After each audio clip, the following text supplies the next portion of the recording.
النهارده يا شباب هنتعلم مع بعض ازاي نقدر نغير اسم حسابنا على الفيسبوك. يعني عندك حساب على الفيسبوك وحابب تغير اسم حسابك على الفيسبوك بطريقة سهلة وبسيطة بعد التحديثات الأخيرة 2025. تمام.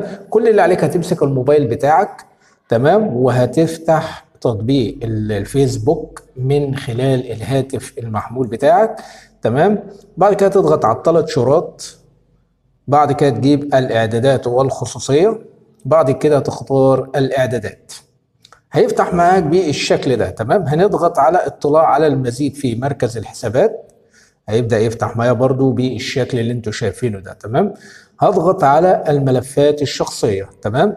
وبعد كده هضغط على الفيسبوك اهو، يعني عندك فيسبوك وعندك انستجرام. انا هضغط على عبد الرحمن عبد الله عبد الرحمن فيسبوك، هضغط عليه بالشكل ده. فتح لي الصفحة دي وقال لك الاسم واسم المستخدم وصورة الملف الشخصي. تمام. كل اللي عليه هضغط على الاسم بالشكل ده. تمام. فتح لي 3 خانات. تمام. هنا بيقول لي ايه؟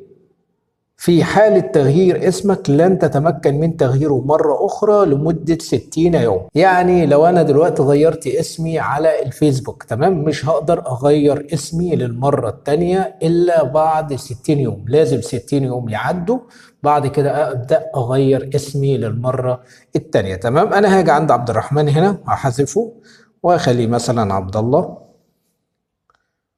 بالشكل ده كده. وهاجي هنا عند اسم العائلة، ممكن اخليه الباشا، مفيش مشكلة برضو. وهاجي هنا برضو، عفوا انا كتبت الاتنين عبد الله، لا هنمسح عبد الله هنا، او الاسم عبد الله اللي كان مكتوب الاول. اسم الاب هنخليه الباشا برضو، الباشا بالشكل كده. تمام. كده انا اسمي عبد الله الباشا الباشا. تمام. بعد كده هنا ظهر لي الخيار اللي تحت باللون الازرق بالشكل ده كده، مراجعة التغييرات، هضغط عليه. تمام.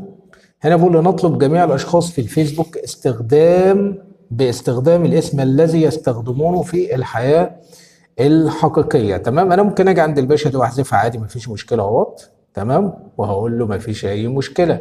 تمام. هقول له حفظ.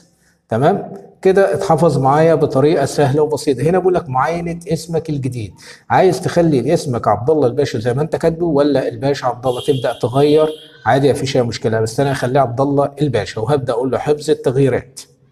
تمام. تم تحديث الاسم بنجاح. لو رجعت كده ورجعت تاني، رجعت تاني، تمام، ورجعت تاني برضو، لو جينا عند عبد الرحمن عبد الله عبد الرحمن وضغطنا بالشكل ده كده هتلاقيه فتح معايا مفيش اي مشكله. تمام. الصفحه اهيت، الصفحه الشخصيه بتاعتي على الفيسبوك عبد الله الباشا. وبكده انا غيرت اسم حسابي على الفيسبوك بطريقه سهله وبسيطه بعد التحديثات الاخيره 2025. طبعا لو حضرتك بتستخدم الفيسبوك على جهاز الكمبيوتر وحاببني اشرح لك الطريقه بطريقه سهله وبسيطه من خلال جهاز الكمبيوتر، تقدر تسيب لي كومنت اسفل الفيديو. تمام. وانا برد على كل الكومنتات، واشوفكم في فيديو جديد. سلام عليكم.